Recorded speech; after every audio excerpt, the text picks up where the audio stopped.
Hello dear students चुआ आज भिडिओत आम आलोचना करें चैप्टर 4 क्लास 7 हिंदी तो यार पाठत जो प्रश्न आছিলে সকলোবোৰ प्रश्न उत्तर इतना लै आइसो इते किछुमान जदि करबात हयতো आखरবোৰ बानानবোৰ भूल থাকিব পাৰে মই কৈ দিম বাৰু কত আছে যদি আছে কৈ দিম আৰু যদি তো নাই থাকিবও পাৰে তো বলা আমি स्टार्ट करो ইয়াতে কি কৈছে सही विकल्प चुनकर उत्तर दो মানে শুদ্ধ उत्तरটো বাছি উলিয়াই কৰিব দিছে तो की कैसे निकिता अपनी राजस्थान यात्रा के अनुभव को लिखकर क्या करना चाहती थी तो ताई की करब विचारिছিল लिखि किने অসমীয়াত বেছি ডিটেইলছত না যাও हम जस्ट क्वेश्चन और आंसर खनि কৰিম तो ইয়াতে কি কৈছিলে যে अखबार में प्रकाशित करना चाहती थी এটোৱে কৰিব বিচাৰিছিলে ख नंबर की कैसे पिताजी ने निकिता से कहा था कि वे इस बार राजस्थान की सैर करने जाएंगे केতিয়া যাব राजस्थान ফুৰিবলৈ যাম বুলি কৈছিলে কিন্তু কেতিয়া যাম বুলি কৈছিলে এটো কথা কৈছে जे सर्दी की छुट्टी में मैं ठंडार समय ठंडा जो छुट्टी पाए तक ग नम्बर की कैसे जयपुर को गुलाबी शहर कहते हैं क्योंकि जयपुर गुलाबी शहर किस लिए कहते हैं ये कोआ है ये प्रत्येक भवन की गुलाबी रंग का उपयोग किया गया था गुलाबी रंगर व्यवहार करा निकिता की राजस्थान ये राजस्थान यात्रा में निम्नलिखित स्थानों के दर्शन का सही क्रम या क्या रहा तमने कोनটো प्रथमते কৰিছিলে দ্বিতীয়তে কোনটো চাইছিলে কিয় কোনটো কোনটো ভ্ৰমণ কৰিছিলে প্ৰথমত দ্বিতীয় তৃতীয়ত এটো তো ইয়াৰে শুদ্ধ উত্তৰ কি আহিব জয়পুৰ প্ৰথমতে গৈছিলে জয়পুৰ তাৰপিছত উদয়পুৰ তাৰপিছত মাউণ্ট আবু তাৰপিছত নসলমেৰ নহয় জোসলমেৰ ঠিক আছে এইটো নো ইয়াতে কাটা আছে এইটো শুদ্ধকে ইয়াতে লিখি দিয়া আছে তো শুদ্ধ এইটো হ'ব তোমালোকে এইটো ভালকে চাই লবা तो घ नम्बर गल 3 नम्बर 2 नम्बर पूर्ण वाक्य में उत्तर दो पूर्ण वाक्य उत्तर दी जे निकिता ने गुवाहाटी से दिल्ली तक की यात्रा किस रेलगाड़ी से की रेलगाड़ी नाम कबले दिसे रेलगाड़ी नाम की आছিলে राजधानी एक्सप्रेस तार पिছত राजस्थान का स्वर्ण शहर किस शहर को कहा जाता है जैसलमेर शहर को है ना स्वर्ण शहर का कहा है जैसलमेर शहर राजस्थान के किस स्थान पर विश्व प्रसिद्ध ऊँटों का मेला लगता है विश्व प्रसिद्ध मेला कोनটো जगत बहे या पुष्कर झील नाমৰ जगत ये पुष्कर झील याते আছে तार पिছত घ नम्बर राजस्थान के एक प्रसिद्ध नृत्य के नाम उल्लेख कर राजस्थान एक प्रसिद्ध नृत्य की आছিলে घुमर घुमर हल राजस्थान प्रसिद्ध नृत्य इने भी जाने এইবিলাক তোমালোকৰ এই বস্তুটো কিতাপত দিয়াই আছে এটো জাস্ট মই ইয়াতে তোমালোকৰ যাতে কিতাপটো নহলেও জানিব পাৰো বুলি লিখি দিছো চাই লবা তোমালোকে এটো ঠিক আছে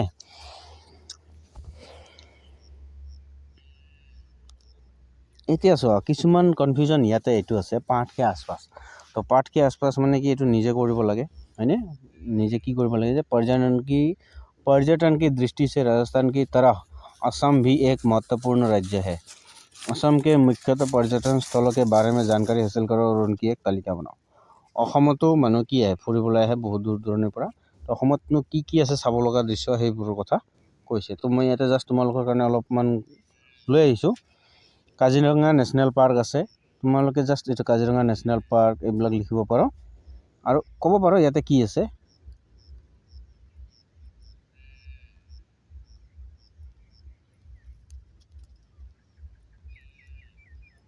তোমালোকে ক'ব পাৰো ইয়াতে নেশ্যনেল পাৰ্ক হয়নে एटू की আছে যে এটু এশিঙীয়া গড়ৰ বাবে বিখ্যাত লিখি দিছো মই ये एक महत्वपूर्ण राष्ट्रीय उद्यान है जो अपने वन्य जीवन के लिए प्रसिद्ध है यहाँ भारतीय गेंडा माने की तुम्हारा एटू एशिङीया गड़ गेंडा की रक्षा के लिए विख्यात है साथ ही यहाँ विभिन्न प्रजातियों के पक्षी जंगली हाथी बाघ और अन्य जानवर पाए जाते हैं तरह काजीरंगा बीच ये अन्य बहुत सुंदर पर्यटन स्थल है जो शांतिपूर्ण और प्राकृतिक सौंदर्य से भरा है काजीरंगा नेशनल पार्क के पास माजुली ये दुनिया का सबसे बड़ा द्वीप वाटर द्वीप माने पानी द्वीप है और यहाँ बहुत सारी संस्कृति धार्मिक स्थल और प्राकृतिक सौंदर्य है तरह गुवाहाटी गुवाहाटीत की আছে অসমৰ ডাঙৰ চহৰখনৰ নাম गुवाहाटी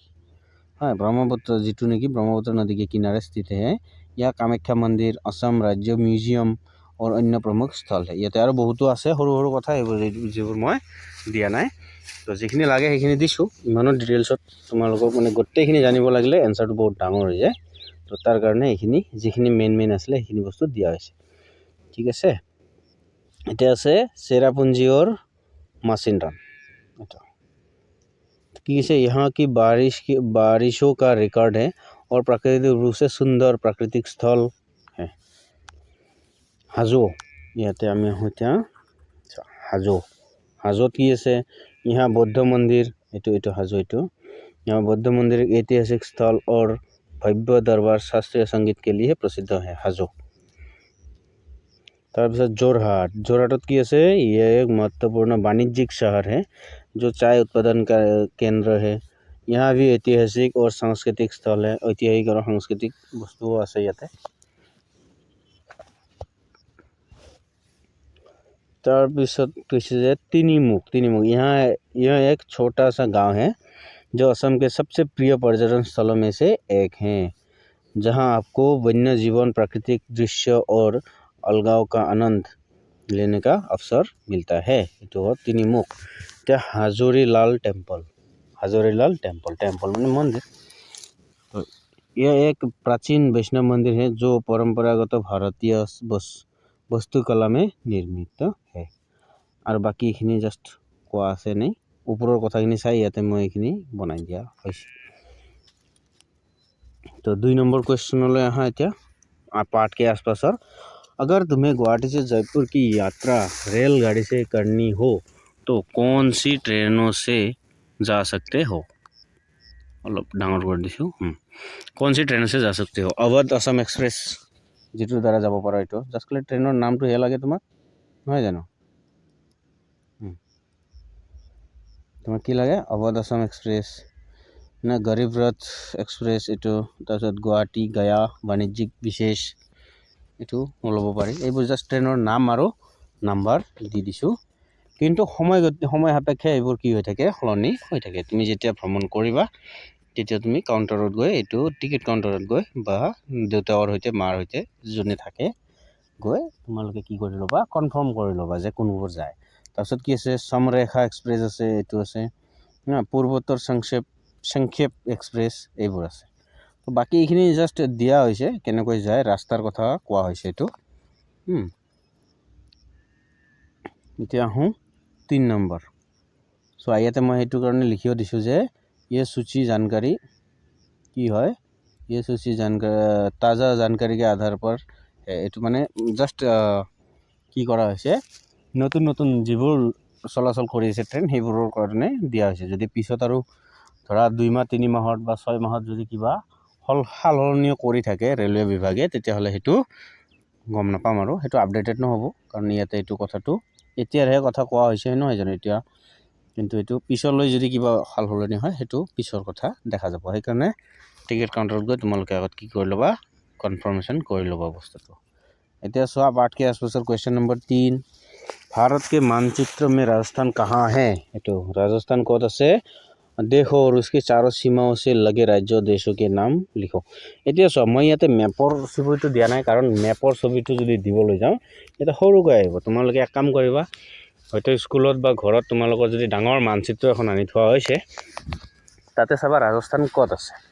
ঠিক আছে ৰাজস্থান ক'ত আছে ৰাজস্থান চাই তাৰে যিটো সীমা আছে সেইটো মই লিখি দিছোঁ। যেনেকৈ ৰাজস্থানৰ পশ্চিমত কি আছে পাকিস্তান আছে, পূবত আছে উত্তৰ প্ৰদেশ আৰু মধ্য প্ৰদেশ, উত্তৰ ফালে আছে পাঞ্জাব আৰু হাৰিয়ানা, দক্ষিণ ফালে আছে গুজৰাট। এইকেইটা ৰাজ্য লাগি আছে। 4 নম্বৰত কৈছে যে क्या तुम कभी कहीं घूमने गए हो? তুমি কেতিয়াবা কৰবালৈ ফুৰিবলৈ গৈছিলানে সেইটো কথা সুধিছে। अगर हाँ तो उस यात्रा के बारे में तुम्हें जो कुछ याद है कक्षा में सुनाओ। যদি তুমি ফুৰিবলৈ গৈছিলা কৰবাত দূৰণি জেগাত তোমাৰ যদি কিবা মনত আছে শুনাই দিয়া। মোৰ যিখিনি মনত আছিল মই সেইখিনি ইয়াতে দি দিছোঁ। মোৰ ফালৰ পৰা মই দিছোঁ জাষ্ট তোমালোকৰ যাতে কি আহে এটা অনুমান আহে যে কেনেকৈ বা কেনেদৰে লিখিব পাৰি। ঠিক আছে মই যিখিনি কৰিছিলোঁ সেইখিনিৰ বিষয়ে মই ইয়াতে লিখি দিছোঁ যে मैंने कई अद्भुत स्थानों की यात्रा की है। जब मैंने पहली बार पहाड़ों की चोटियों पर घूमने का मौका पाया तो मनोरंजन से लेकर स्थानीय संस्कृति और प्राकृतिक सौंदर्य तक का अनुभव होता है। मैं एबार पाहाৰত ফুৰিবলৈ গৈছিলোঁ। তাৰপিছত পাহাৰত যেতিয়া ফুৰিবলৈ গ'লোঁ তাৰে যিবিলাক স্থানীয় ৰাইজ আছিলে, যিবিলাক মানুহ আছিলে, সিহঁতৰ সংস্কৃতিৰ বিষয়ে গম পালোঁ। সুধিলে কৈ দিয়ে। তাৰপিছত আৰু বেলেগ বেলেগ যেতিয়া পাহাৰৰ ওপৰত উঠিলোঁ তেতিয়া তাৰ পৰা তলত কি হয়, কেনেদৰে দেখা পায়, কেনেকুৱা দেখা পায়, আৰু ওপৰত উঠিলে কেনেকুৱা লাগে। আমি এতিয়া যিটো নৰ্মেল সমান মাটিত যেতিয়া থাকোঁ তেতিয়া বায়ুটো কেনেকুৱা, গৰম নে ঠাণ্ডা, পাহাৰত উঠিলে গৰম পাম নে ঠাণ্ডা পাম, সেই বিষয়ে তাতে থাকে। तो ये বিষয়ে मैं ইয়াতে लिखी दिशो। तो मैंने कि हिमाचल प्रदेश में मनाली और शिमला की यात्रा की थी। मनाली की ठंडी हवाओं, पानी की धार, वृक्षों की छाया में चलना बहुत यादगार था। वहाँ के आदिवासी गीत, लोकनृत्य और स्थानीय व्यंजनों का स्वाद अलग अनुभव था। शिमला की ऊंची पहाड़ियों से मिलने वाली शांति और वहाँ की ब्रिटिश समय की भव्यता भी अद्भुत थी।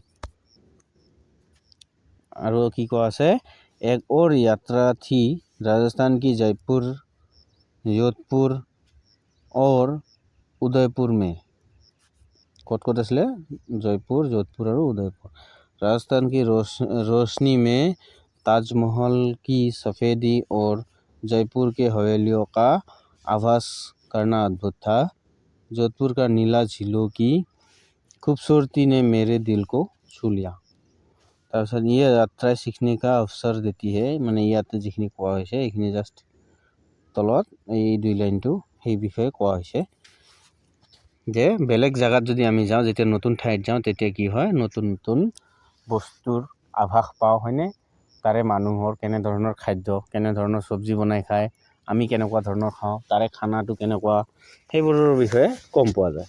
এতিয়া ভাষা অধ্যয়নত আহিলোঁ। ভাষা অধ্যয়নত কি কৈছে? ভাষা অধ্যয়নত কৈছে যে সমাৰ্থক শব্দ आँख, आँखों की चक्षु, नेत्र, चक्षु, नेत्र, नयन, चकु। এতিয়া এইটো হ'ব ফুল, ফুলক কি কয়? ফুল, পুষ্প, কুসুম, সুমন, হয়নে? সুমন এক উপবনকে, এইটো চাগে ক্লাছ 6ত আছে, তাতে সেনেকৈ কোৱা আছে। তো তেনেহ'লে ইয়াতে কি কোৱা আছে যে ऊपर के चित्र को देखो, प्रत्येक चित्र के साथ दिए गए चारों शब्द के अर्थ में कोई अंतर नहीं है। ইয়াতে যে আমি 4টা শব্দৰ অৰ্থ পালোঁ, চক্ষু, নেত্ৰ, আঁখ, নয়ন, এইবিলাক তাৰে গোটেইকেইটা 4টা শব্দ কি হওক বুজাইছে? আমাক চকুক বুজাইছে, হয়নে? চকুৰ কথাকে কৈছে। ঠিক তেনেকুৱা সেইবিলাকক কি বুলি কোৱা হয়? সমাৰ্থক শব্দ বা সমানাৰ্থী শব্দ বা পৰ্যায়বাচী শব্দ হিন্দীত কোৱা হয়। যেনেকৈ সূৰ্য, তাক কি কয়? আদিত্য, ৰবি, সূৰজ। হাত হ'লে হস্ত, কৰ পানী। আগ মানে জুই, অগ্নি, জ্বালা, অনল, এইবোৰ কথা কোৱা হয়। তাৰপিছত আছে ৰাত, ৰাতি হ'লে কি হয়? ৰজনী, ৰাত্ৰি, নিশা, হয়নে? পানী হ'লে জল, নীৰ, অম্বু। চন্দ্ৰ হ'লে চাঁদ, শশী, ময়ংক, এইবোৰ কোৱা হয়। अब तुम नीचे दिए गए शब्दों का दो दो, এইটো দা দো নহয়, এইটো দো দো আহিব। দো দো সমানাर्थी শব্দ লিখো। সাগৰ, সাগৰ হ'লে কি হ'ব? সাগৰ সমুদ্ৰ, মলধি। पेड़, वृक्ष, এইটো पेड़। पुस्तक, ग्रंथ, किताब। पक्षी হ'লে चिड़िया, खग। বিপৰীতাৰ্থক শব্দ এইবোৰ জাষ্ট তোমালোকৰ কিতাপত দিয়া আছে, এইবোৰ আৰু মই একো ক'বলৈ ইমান বিশেষ নাই। তো বিপৰীতাৰ্থক শব্দ কি হৈছে? লিখিত হ'লে মৌখিক হ'ব, মানে লিখা, লিখি লিখি কোৱাটো হ'ব আৰু মুখেদি কোৱাটো হ'ব, এইটো কাৰণে লিখিত আৰু মৌখিক। দৰ্পক হ'লে নিডৰ, সৰল হ'লে কঠিন। তো এইবিলাক কয় বিপৰীতাৰ্থক শব্দ বা বিলোম শব্দ বুলিও কোৱা হয়। বিপৰীত শব্দক বিলোম শব্দ বুলিও কয়। এতিয়া তোমাক আৰু 20টাৰ কথা কৈছিলে, তো মই ইয়াতে লিখি দিছোঁ 20টাৰ কথা। চোৱা, এইটো দিন হ'লে ৰাত, আদি হ'লে অন্তৰ্দেশ হ'লে বিদেশ, দুশ্মন হ'লে মিত্ৰ, মিছাল হ'লে বেমিছাল, অন্যায় হ'লে ন্যায় হ'লে অন্যায়, উত্তৰ হ'লে প্ৰশ্ন বা প্ৰশ্ন হ'লে উত্তৰ যিটো কোৱা, সত্য হ'লে অসত্য, আজাদী হ'লে বন্ধন। আজাদী মানে কি? একদম কোনো ক'ব লগা নাই, আৰু বন্ধন হ'লে কি? ক'ব লগা মানুহ আছে, এনেকুৱা। সুখ হ'লে দুখ, अमीर হ'লে গৰীব, अंदर হ'লে বাহাৰ, অমৃত হ'লে বিষ, মুশকিল হ'লে আসান, জ্ঞানী হ'লে অজ্ঞানী, স্বাধীন হ'লে কি হ'ব? এইটো স্বাধীন হ'লে পৰাধীন, অহিংসা হ'লে হিংসা, পুৰণা হ'লে নয়া, গুৰু হ'লে শিষ্য, পুৰুষ হ'লে স্ত্ৰী। তো 20টা মই ইয়াতে দিছোঁ। তোমালোকৰ যদি আৰু নতুন নতুন কিবা মাইণ্ডত আহিছে লিখিব পাৰোঁ। এজ ইট ইজ যে এইটোৱে লিখিব লাগিব সেইটো কথা নহয়। তো 3 নম্বৰত আহোঁ এতিয়া। को चिन्ह का प्रयोग, এইটো को চিহ্নৰ প্ৰয়োগ কৰিছে। मैंने हरि को बुलाया, मोहन ने रमेश को मिठाई दी। हाँ, एटू को। पिताजी ने मुझको एक कलम दी। माँ ने बच्चे को सुलाया। एटू दियार पिছত इयाते की কৈছে আৰু যে वाक्य में जिस पर क्रिया के कार्य का फल पड़ता है, हाँ, जैसे कुछ देने अथवा जिसके लिए कुछ करने का भाव प्रकट होता है उसके साथ को चिन्ह का प्रयोग किया जाता है। अब ऐसे 5 वाक्य जैसे कि राम को रुपए दो। का रुपए, किसको रुपए देने की बात कर रही है? राम को।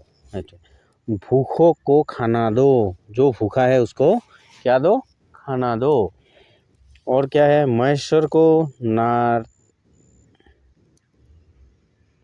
को नाश्ता के लिए बोला। तो नाश्ता बनाते ना क्या ना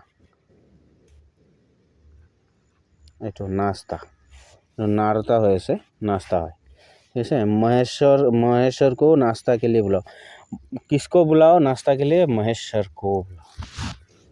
এইটোৱে কথা ইয়াতে কৈছে যে वाक्य में जिस पर क्रिया के कार्य का फल पड़ता है, जैसे कुछ देने अथवा जिसके लिए कुछ करने का भाव प्रकट होता है उसके साथ को चिन्ह का प्रयोग किया जाता है। এইটোৱে কথা এইবিলাক বাক্যৰ কথাই কৈছে বা এনেকুৱা ধৰণৰ বাক্যৰ কথা কৈছে। তো ইয়াতে এইটো मैंने भिखारी को 1 पैसा दिया था। मैंने বানানটো এইটো হ'ব, দুটা আহিব আৰু এটা আহিব ন, ইয়াতে এটা ফুটা বহিব। मैंने भिखारी को पैसा दिया था। राम ने रावण को मारा। एटू देखो से चिन्ह का प्रयोग से। पेड़ से पत्ता गिरा है ना। मेरे पिताजी दिल्ली से आए। मैं कलम से लिखता हूँ। किसान बैल से खेत जोतता है। এতিয়া চোৱা আৰু কি কৈছে? वाक्य में कर्ता जिस साधन के द्वारा क्रिया को संपन्न करता है उसके साथ स चिन्ह, तो उस कौन है तो उसके साथ है, हाँ, उसके साथ स चिन्ह की प्रयोग होता है। इसके अलावा जब किसी का अन्य किसी से अलगाव प्रकट हो तब भी से चिन्ह का प्रयोग किया जाता है। এইটোৰ কথা কৈছে। अब तुम এইটো চোৱা যে मैं कलम से लिखता हूँ। मैं किससे लिखता हूँ? कलम से लिखता हूँ। এইটো কৈছে যে वाक्य में कर्ता जिस साधन के द्वारा क्रिया को এতিয়া চোৱা মই কি কৰিছোঁ? मैं कलम से लिखता हूँ হ'ব, হে নহয়, मैं कलम से लिखता हूँ, এইটো কাটা হ'ব।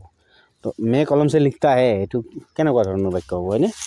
এইটো যোনে কি কয় অলপমান ফাটা হিন্দী কয় সিহঁতৰ কাৰণে এনেকুৱা ধৰণৰ বাক্য হয়।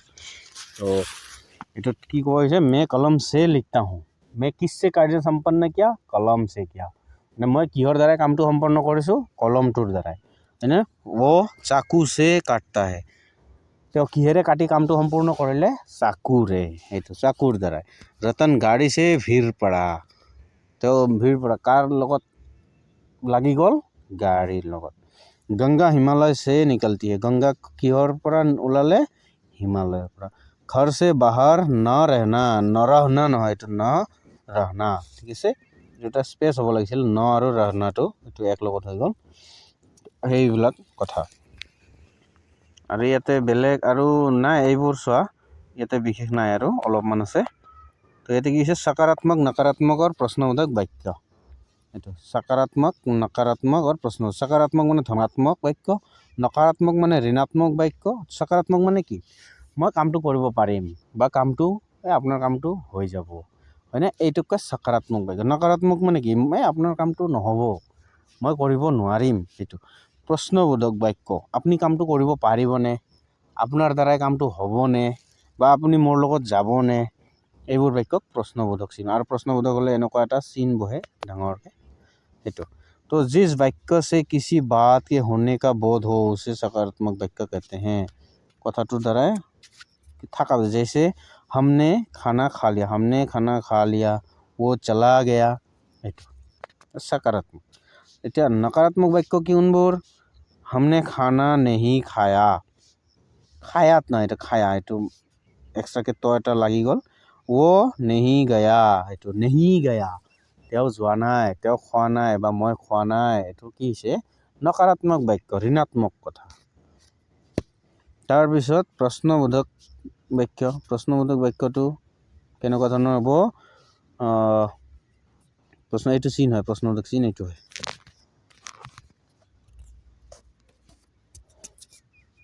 जैसे क्या तुमने खाना खा लिया क्या वो चला गया ये वाक्य हल प्रश्नोत्तक इतना हो आओ निम्नलिखित वाक्यों को पहचाने और उनका प्रकार बताए तो इते सब मैं लिखि दिसो ये